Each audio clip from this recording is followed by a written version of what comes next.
17절 룻이 밭에서 저녁까지 죽고 그 죽은 것을 떠니 보리가 한 에바쯤 되는지라. 자, 어제 본문에서 우리 보아스가 룻에게 이 사랑을 베풀고 호의를 베푼 것을 살펴봤습니다. 작은 자를 향한 보아스의 그 호의, 그게 뭐였습니까? 수입을 보장해 줬죠. 내일도 다른 밭에 가지 말고 여기서 주우라. 수입을 보장해 주죠. 두 번째는 안전을 보장해 줍니다. 그 당시에 어려운 상황인데 이 소년들에게 이 룻을 건들지 말고 잘 지켜주라고 했죠. 세 번째는 복지를 보장했죠. 식사도 제공해주고 물도 여기서 마시라고 하면서 자기의 식솔들처럼 똑같이 대우를 해줬습니다. 그리고 이제 사실 더 큰 호의를 베푼 게 있었죠. 룻이 이렇게 원래 따라다니면서 그 이삭을 줍는 건데 룻에게는 특별한 호의를 베풀어서 곡식단 사이에서 곡식이 이미 다 이렇게 많이 있는 그 밑에서 주우니까 많이 주울 수 있게 해주고, 또 소년들에게 곡식에서 단을 반드시 좀 털어내라 그랬죠. 룻이 많이 주울 수 있도록. 그렇게 해서 이제 룻이 엄청난 양을 주었습니다. 아침부터 저녁까지 주운 양이 얼마라고요? 한 에바쯤 되는지라. 그러니까 한 에바면은 그 키로수가 약 20kg 정도 됩니다. 어마어마한 양이죠. 그러니까 물론 이제 탈고 가기 전이기 때문에 좀 무게는 다를 수 있겠지만 한 포대, 우리 남자들이 그 20kg 이렇게 드는 것도 힘을 줘야 들 수 있는데 이 룻이 20kg의 한 포대를 주운 거예요. 그냥 주어서는 이게 불가능하죠. 곡식단 밑에서 줍고 일부러 이렇게 많이 털어서 떨어뜨려 줬기 때문에 20kg라는 이 엄청난 양을 주울 수 있었던 것입니다. 이게 다 보아스의 작은 자를 향한 호의였던 것이죠. 18절 그것을 가지고 성읍에 들어가서 시어머니에게 그 주운 것을 보이고 그가 배불리 먹고 남긴 것을 내어 시어머니에게 드리매. 자, 그것을 가지고 주운 20kg의 이삭을 가지고 시어머니에게 그걸 보여줍니다. 보여준 이유는 내가 오늘 이렇게 많이 주었다, 열심히 했다 이게 아니고 이 밭의 주인이 오늘 내게 호의를 베풀어서 이렇게 내가 많이 주울 수 있었습니다 라는 그 주인에 대한 호의를 얘기하는 거죠. 또 그가 배불리 먹고 남긴 것을 내어드리매. 앞에서 어제 보아스가 룻을 이렇게 자기 식탁에 와서 같이 종들과 함께 먹을 수 있도록 해주고 많은 걸 줬죠. 그러니까 얼마나 많이 줬으면 먹고 남았어요. 그것을 또 시어머니를 생각해서 싸운 겁니다. 네, 여러분 이게 보면 이제 상식적이지가 않잖아요. 이삭을 주었는데 20kg을 주었다. 한 바가지 한 대 주오기도 힘든데 20kg을 주어왔다. 그리고 이삭 주운 사람이 주인의 밥상에서 식사도 같이 했다. 그리고 식사만 한 게 아니라 얼마나 많이 줬으면 먹고 남은 것까지 싸울 정도로 그렇게 많이 줬다. 그래서 이게 나오미가 가만히 들으니까 이게 보통 일이 아니에요. 그래서 이게 궁금하죠. 그래서 질문을 합니다. 19절에 시어머니가 그에게 이르되 오늘 어디서 주었느냐 어디서 일을 하였느냐 너를 돌본 자에게 복이 있기를 원하노라 하니 룻이 누구에게서 일한 것을 시어머니에게 알게 하여 이르되 오늘 일하게 한 사람의 이름은 보아스니이다 하는지라. 자, 시어머니 나오미의 관심이 뭐죠? 어디서 주었고 어디서 일하였느냐. 자, 이 말은 다시 말하면 누구 밭에 갔느냐 이거죠. 누구 밭에서 일했느냐, 누가 이런 호의를 베풀었느냐. 장소가 궁금한 게 아니라 사람이 궁금한 거죠. 나오미가 이런 질문을 하는 이유는 촉이 딱 온 겁니다. 이거 심상치 않다. 이거는 보통 있을 수 없는 일이다. 하나님이 뭔가 역사하고 계시다. 하나님의 손길이 딱 느껴지는 거예요. 그래서 나오미가 축복합니다. 너를 돌본 자에게 복이 있기를 원하노라. 이때까지만 해도 보아스인지를 전혀 모르고 있죠. 작은 자에게 이렇게 호의를 베푸는 그 사람에게 하나님의 복이 있기를 원합니다. 자, 그래서 룻이 대답합니다. 그 사람의 이름은 보아스입니다. 룻도 큰 감동을 받아서 이름을 잊지 않고 기억하고 있습니다. 자, 나오미가 이 보아스라는 이름을 들었을 때 딱 촉이 온 거죠. 놀란 거죠. 보아스? 그래, 그러면 그 사람은 우리 고액 기업을 대신 물어줄 수 있는 사람 중에 한 명이란 거를 나오미는 아는 거죠. 자, 20절. 나오미가 자기 며느리에게 이르되 그가 여호와로부터 복받기를 원하노라. 그가 살아있는 자와 죽은 자에게 은혜 베풀기를 그치지 아니하도다 하고 나오미가 또 그에게 이르되 그 사람은 우리와 가까우니 우리의 기업을 물을 자 중에 하나니니라 하니라. 그가 살아있는 자와 죽은 자에게 은혜 베풀기를 그치지 아니하도다. 우리 잘 사용하지 않는 말이죠. 그가 살아있는 자와 죽은 자에게 은혜를 베푼다.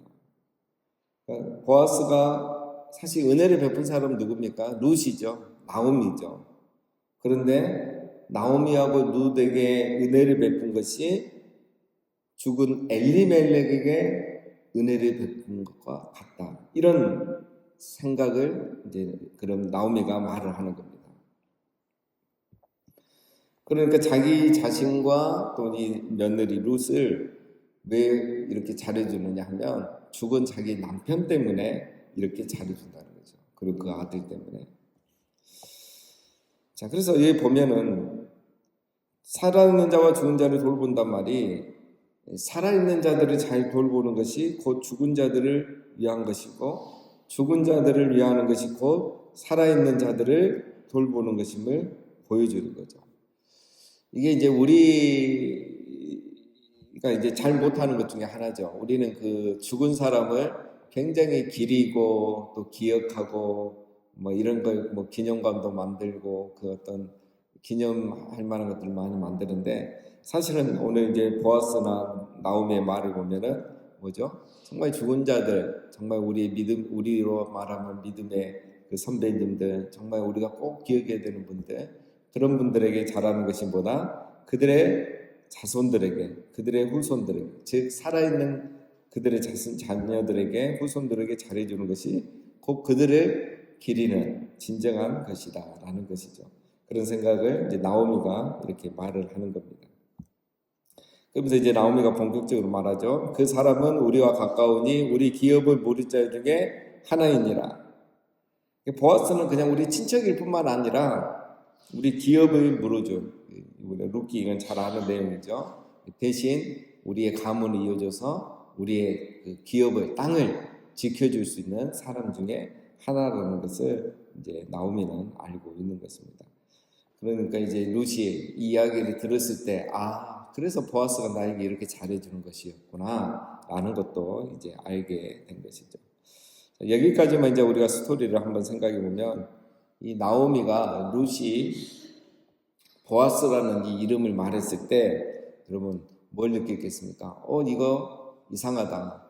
이거 우연인데 우연 속에서 하나님의 필연을 보는 거죠. 룻이 그냥 어쩌다 갔는데 그게 보아스의 밭이었고 거기서 또 보아스의 눈에 띄었고 보아스가 그냥 무시해도 되고 잘 안 해줘도 되는데 룻을 좋게 봐주고 또 잘해주고 호의를 베풀고 그래서 뭘 느끼겠습니까? 이 우연 속에서 하나님의 필연, 하나님의 도우심을 느낀 거예요.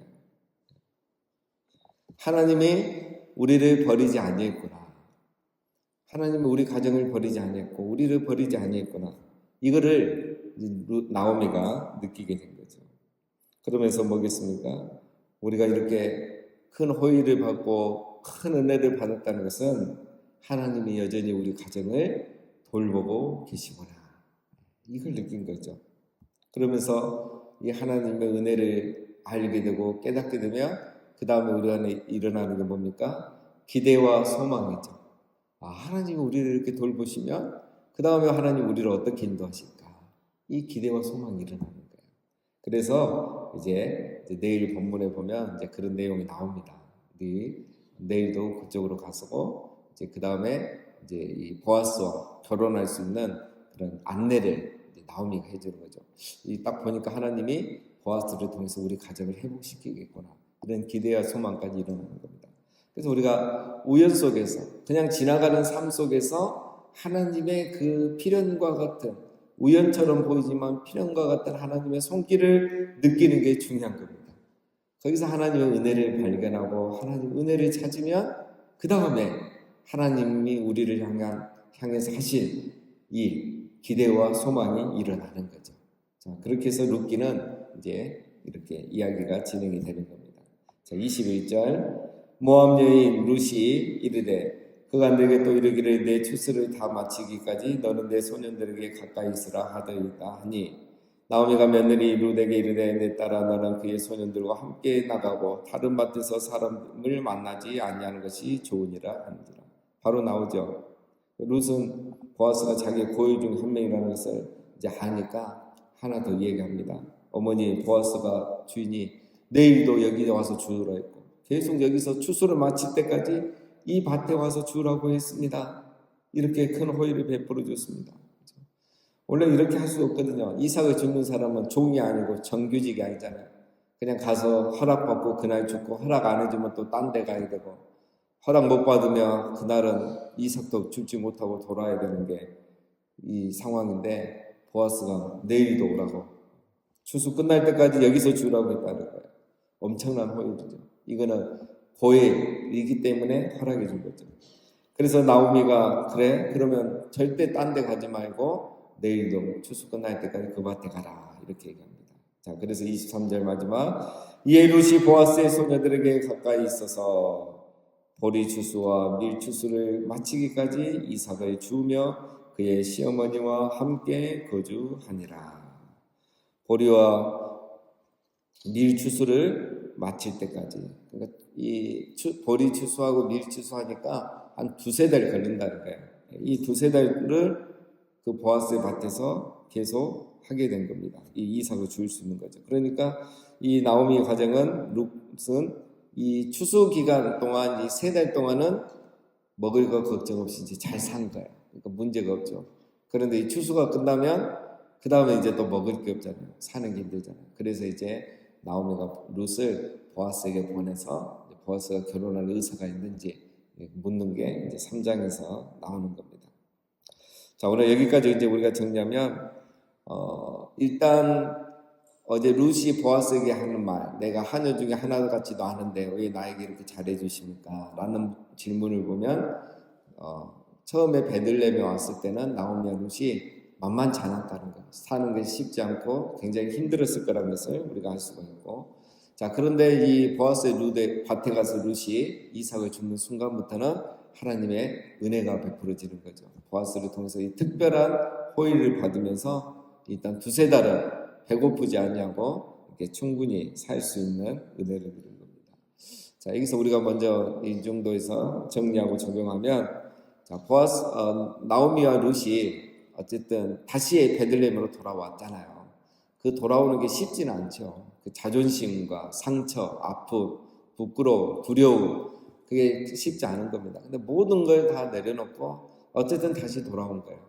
자, 이건 단순히 우리가 이민 가고 또 다시 돌아오고 귀국하고 이러는 문제가 아니라 있죠. 여기는 신앙과 연결이 되는 겁니다. 그래서 나오미가 하나님을 떠났더니 하나님이 나를 치셨도다 이렇게 고백을 했잖아요. 그걸 아는 거죠. 그래서 이제 다시 내가 베들레헴에 가서 하나님을 섬기는 자로 힘들어도 굶어도 거기서 믿음으로 살겠다고 결단하고 돌아온 거예요. 자, 하나님은 하나님을 찾는 자에게 은혜를 베풀어 주시는 겁니다. 예. 어떻게든 어쨌든 용서해 주시고 은혜를 베푸세요. 누구에게? 다시 하나님을 찾는 자, 다시 하나님께 돌아오는 자에게. 그리고 룻도 마찬가지입니다. 룻도 나오미가 너희 친정으로, 너희 고향으로, 너희 어머니에게로 돌아가라. 거기서 다시 결혼해서 평안하게 안식을 누리라. 이렇게 말했지만 룻도 내가 당신의 백성에게로 가겠다. 당신의 하나님에게로 가겠다. 그래서 룻이 하나님을 선택하죠. 하나님을 선택한 룻을 하나님도 버리지 않으십니다. 그래서 룻에게 이 은혜를 베풀어 주신 겁니다. 그래서 우리가 오늘 이 장에서 살펴본 것은 이런 사람들을 하나님이 어떻게 돌보시냐. 돌아왔다고 해서 막 돌아온 순간부터 만사 형통이 아니죠. 힘든 시간도 있고 공동체에 적응하는 시간도 필요했지만 하나님이 우연을 통한 필연을 통해서 그들에게 은혜를 베풀어 주신 겁니다. 그게 바로 보아스고 보아스 밭인 거죠. 그래서 하나님은 자기에게 돌아오는 자들을 이렇게 보이지 않는 하나님의 손길로 축복을 해 주신 겁니다. 여러분, 우리가 하나님께로 돌아가면 또 하나님을 선택하면 하나님이 우리를 실망시키지 않고 우리에게 이렇게 은혜를 베푸시고 우리를 돌보아 주신다는 사실입니다. 자, 이게 첫 번째 적용이고, 하나 더 하면, 우리가 지난주에 이제 마태복음 25장 세 번째 비유를 했기 때문에 하나 더 생각하면, 작은 자에게 호의를 베풀었죠. 이것이 한 가정을 살리고 이 일을 통해서 두 사람이 결혼하게 되고 거기에서 이제 다윗이라는 이스라엘의 위대한 왕이 나옵니다. 여러분, 나의 이제 두 번째 적용은 이제 우리가 룻이 아니라 보아스의 입장에서 생각하면, 우리가 작은 자에게 베푼 호의, 나의 호의가 하나님의 섭리의 도구가 된다는 거예요. 보아스는 그냥 해야 될 일을 했을 뿐이고 작은 자를 향해 호의를 베풀었을 뿐인데, 그런 보아스를 통해서 하나님은 한 가정을 살리고 이스라엘을 살리는 귀한 사람으로 사용하신 거죠. 여러분, 나의 작은 호의가 하나님 나라에서는 큰 기둥과 같은 일로 쓰임받을 수 있다는 겁니다. 나의 작은 호의를 통해서 하나님이 우연 같지만 필연의 역사가 되어서 한 가정을 살리고 한 영혼을 살리고 또 한 나라를 살리는 그런 일에 우리를 사용할 수 있다는 겁니다. 우리가 늘 룻과 나오미처럼 또 하나님을 찾고 선택하고 또 보아스처럼 우리 주변의 작은 자에게 호의를 베푸는 정말 사랑을 실천하는 우리 모두가 되시기를 주님의 이름으로 축원드립니다.